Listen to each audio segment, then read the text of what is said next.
Guys,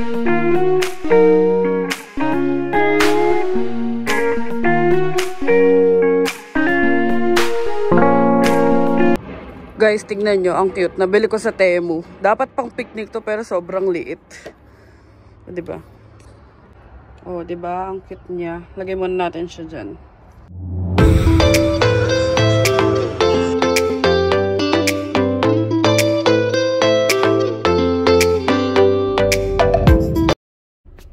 Hi guys! Welcome back to our YouTube channel and another day, another vlog na naman, and today is Tuesday, so wala tayong pasok. Si Bianca nasa work ngayon. Hindi ko na na-vlog kaninang umaga kasi sobrang lutang na lutang pa ako sa antok.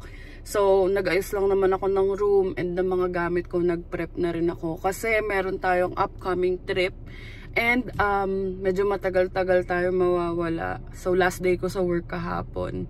Pero leave yun. So, babalik pa din ako. And, abangan nyo yun sa mga susunod na vlog. Wala mo na magtatanong kasi i-update ko naman kayo dito sa YouTube. And, ayun. Ngayon, since yun nga, medyo matagal-tagal tayo mawawala, sabi ko kay Bianca, ayusin na namin lahat ng kailangan niya. Kaso ayaw niya, siya na lang daw bibili.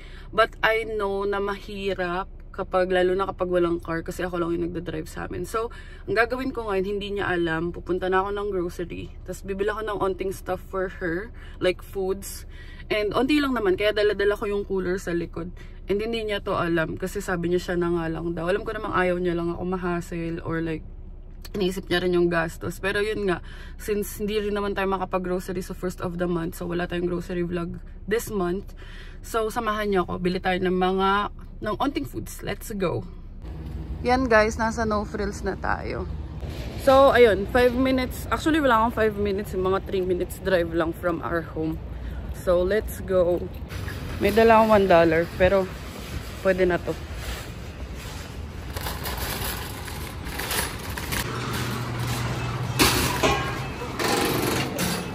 So, hindi ko alam kung ito ba yung gusto niyang bread. Pero, alam ko whole wheat yun. Hindi ko kasi alam yung brand eh. Check natin yung expiration. So, April 5, kunin na natin to. Tignan nyo, buti na lang nandito yung sa parang fresh meat corner. So, bili rin tayo. Get 5 pieces of the leg. Yes. 1 pound of the pork stew.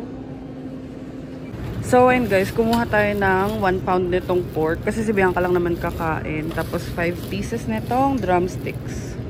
Kinuhaan ko na rin siya nitong beef. Kasi mahilig ano yun eh. Beef mushroom ba yun? Basta yan. And itong crab stick. $3 lang yan. So, mahilig din siya sa ganito. So, at this point guys, hindi niya alam na nasa grocery na ako. Ang last message ko sa kanya ngayon, tinanong ko kung anong oras ako aalis. Sabi niya, mga 2:30 na daw. Pero ayun, andito na ako. Kuha rin tayo ng butter. Itong unsalted. Kasi wala nang butter sa bahay. Alam kong unsalted din meaning yan. Pero dito tayo sa naintindihan natin. Then, kuha natin siya ng milk. April 6 pa naman yung expiry. Mahilig din siya sa milk. So, let's get it. Alam nyo, at this point, hindi ko na alam anong bibilin ko pa kay Bianca. Kasi hindi naman siya, pares kami, malaki lang talaga katawan ko. Pero hindi ako yung makain talaga na tao.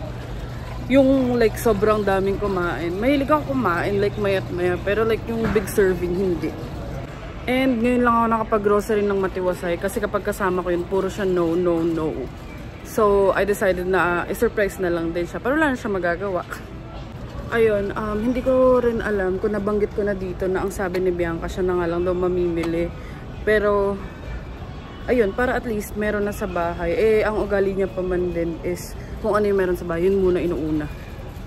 I'm looking for loker. Yung favorite niyang loker.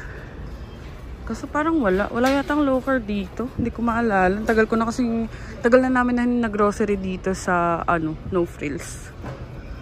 So, wala silang loker. Yung Vortman lang. Kasi hindi ko alam kung magugustuhan niya. Yung paman din, ayaw niya lang yung pag hindi sure.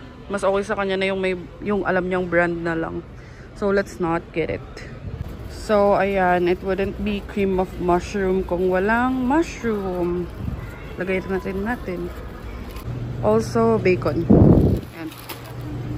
So, ito yung longganisa na nagustuhan namin last time. Buti meron sila. So, let's get it. Also, itong chicken strips. Para may pambaon-baon din siya. So, ayun, sa bigas may 4 na sako pa naman sa bahay. And sa mga gulay, mas gusto niyang siya na yung bumibili. So, para sa gulay, hayaan ko na siya. Kasi nga, baka malanta lang din sa ref. Di ko pa alam kung may bibili pa ako dito. Ikot pa ako. So, ayan na muna yung mga bibili natin, guys. Mag-check out na tayo. Ayan na, bayad time. Tignan nyo, oh, ang cute. Para siyang, basket. Like basket talaga. Pero masyadong maliit sa Aster for that. Yan na, ang bebe naming madumi. Let's load this sa trunk.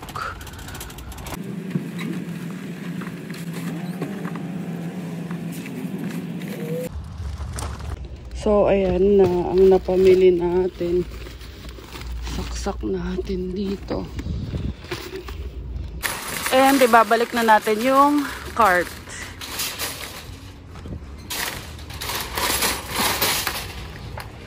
Uy, may $1.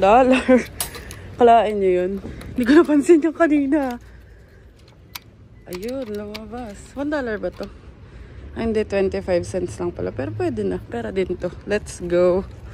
Yan ang aming Aster baby. So, ayun guys. Tapos na tayo mamili. And onti lang. At least kahit papano may stock si Bianca sa bahay. And isipin niya na lang kung ano yung mga isasahog. Tapos may nadadaan naman siya lagi na ano nga yun? Full fresh? Or nakalimutan ko basta yung green na grocery. So nakakabili siya dun ng mga fresh na veggies. So at least mission accomplished tayo. So ayan, tignan natin ano magiging reaction niya later. And sunduin na natin siya kasi 2:40 na. Let's go! So, and guys, nag-chat si Bianca. Tinanong niya kung nasaan na ako. Nag-Sherlock ako lagi kapag nagda-drive ako. So, sabi ko, tinignan ko muna yung Teams. Pero alam ko namang magti-Teams kami mamaya sa Square One. Eme-eme lang. So, ayun. Sunduin na natin siya. So, and guys, andito na si Bianca. And, sumakay na siya agad. Punta na kami ng Square One. Tingnan mo to. Pakita na natin sa kanya. Ang iyong kabuhayan package. Wow, ano to? Andito yung mga meat. Wow, may nag-grocery pa naman ang beef. Siyempre, matagal-tagal ako mawawala. Ito, crab stick. Tapos andito yung beef, yung pork. Akin yan. Ay, meron ka din dyan. Joke lang. Tapos may, hindi ko alam ano pa mga gusto mo eh. Beef, pork, chicken drumstick. Hindi na. Sa'yo yan. Alright, success. Kaya ako nasa no frills. Love you. Yan guys, napakita na natin and nasa Square One na tayo. Ayan, Square One. So ayan, na-miss namin ang Square One. Mga ilang linggo rin kami. Ilang linggo ba? Oo, ilang linggo rin yata kami hindi nakabalik dito sa Square One. So Tuesday ngayon, walang zombie apocalypse dito sa Square One. And si Bianca, tuwan-tuwa siya dyan sa headband na yan. Hindi na daw siya magpapagupit. Labat ganun, wala na yung apple. Bibili sana ako ng cord. So, ayan guys. Andito na yung Apple na store sa tapat nung Sephora. Nag-change location sila. So, ayan guys. Nakabili na tayo ng cord. Successful. Ayan guys. Nag-try ako magpapalit ng tempered glass sa Best Buy kasi ngalis na ako bukas. Pero, unfortunately, di pa daw na-open yung shipment. So, wala silang stock. Bukas pa daw or Thursday. Hindi na ako makapunta bukas or Thursday. So, punta kami ng Heartland. Ayun guys, ang mahal sa Lululemon nasa 50. Ito, sa Uniqlo, 19. Ewan ko kung ito yung gusto ko. Check ko muna yung black. So, ito yung black. Hindi ko alam kung ano yung mas gusto ko. Bayaran na natin. Tignan nyo, ilalagay ko lang. Tapos masascan na yun. Amazed na amazed talaga ako dito.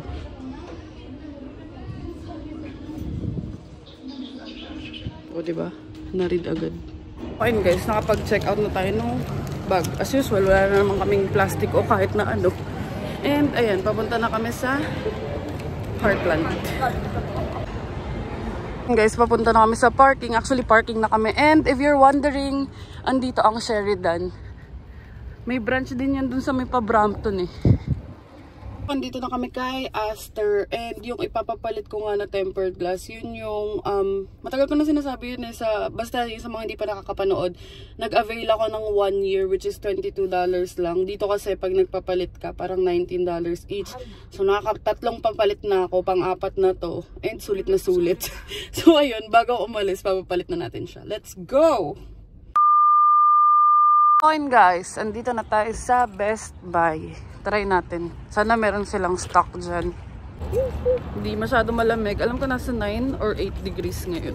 Cute. Everyone is welcome. Hindi na tayo nakapagpapalit ng tempered glass kasi wala na naman daw stock dito. And ngayon, hahanap na lang kami ng kainan dito. Around dito lang din, para hindi na kami lalayo. So let's go. Fine guys, dito kami kakain. Wingstop. Take out pala. Kasi walang kanin. Ang daming tao. Tignan natin, baka masarap. Haba ng pillow. Dito kami sa 5 guys. May gusto sabi ko mura lang. Ay, nabentehan siya.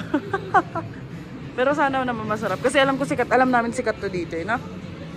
Na guys, nakuha niya na ang kanyang 5 guys. And ang kanyang ketchup. Ngayon, babalik kami sa Wingstop kasi dami pa rin tao. Pero try natin. Man, sobrang daming tao. Masarap siguro dito. Ano, Wingstop. Hindi na ako nakapag-antay. And ayun na siya. Tatry niya na ang 5 guys. What's the fries? Nothing special. Costco pa din. Costco pa din. So, ayun guys. I know you're wondering if if saan ako pupunta.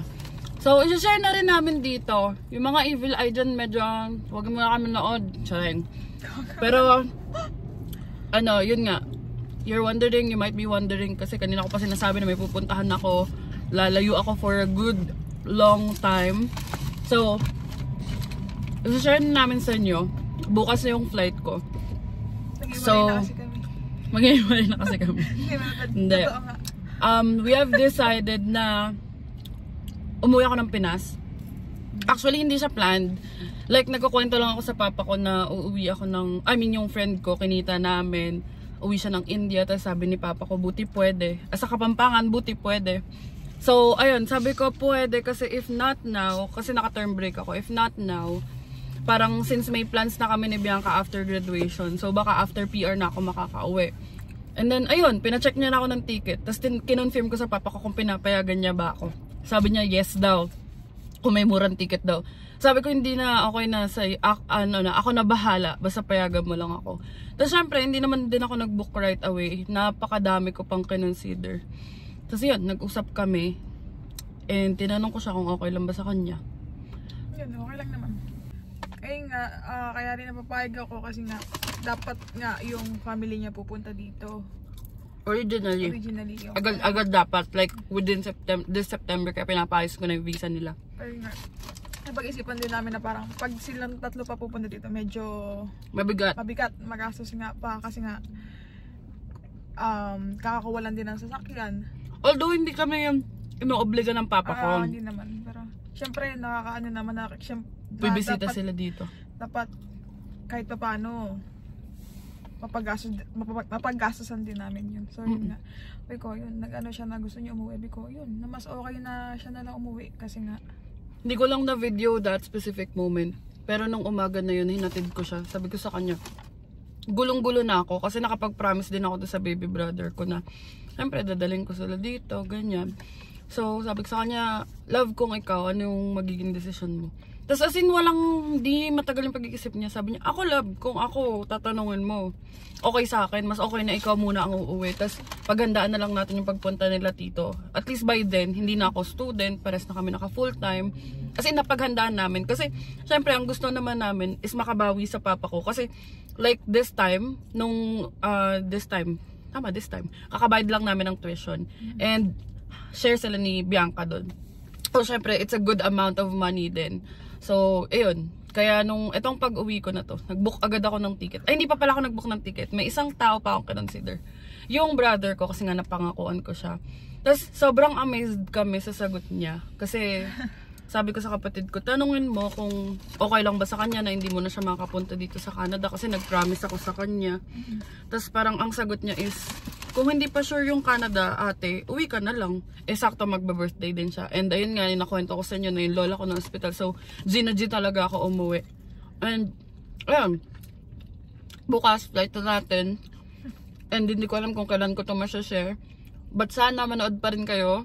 LDR na naman kami ni Bianca. Pero, for a short period of time lang naman. Kasi nung bago ako pumunta dito, 5 months kaming LDR. So, na-manage naman namin. And this time, I feel like it will be better. So, lang naman. This time also, ako lang yung uuwi muna. Kasi hindi rin namin kaya ng dalawa kami. Kasi, ayun nga, may mga bills to pay, ganyan. And yung sa akin naman, naka-separate talaga yun. Actually, pang punta nila papa yung pinang plane ticket ko. Ako yung nagbayad ng plane ticket ko. And pang visa sana nila. Kasi pinapaayos ko na nga yung visa, ganyan.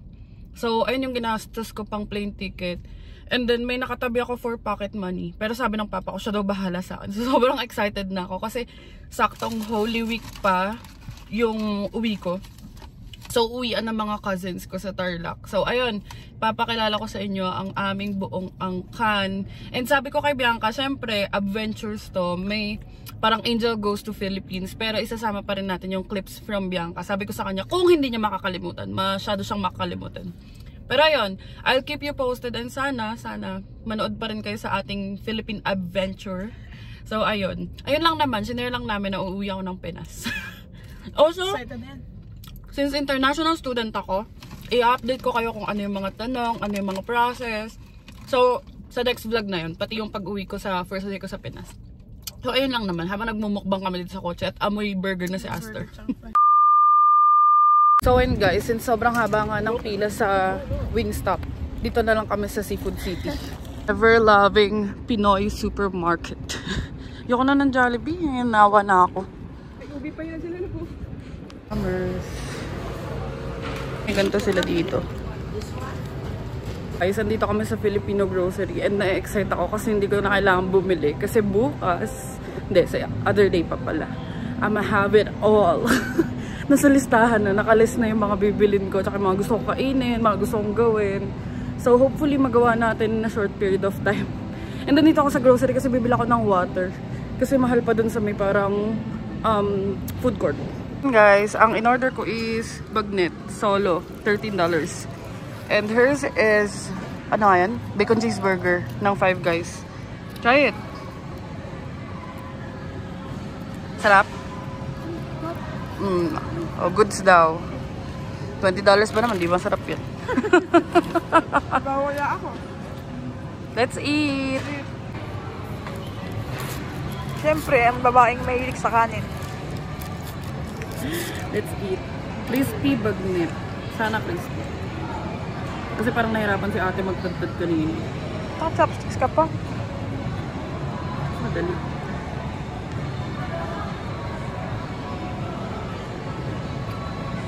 Guys, tapos na kami kumain and uwi na kami. Kasi medyo sumasama na rin yung panahon. Umaambon-ambon na sa labas. Ayun guys, tingnan nyo. Sa car na kami and madilim. Ay, mas madilim. Seafood City.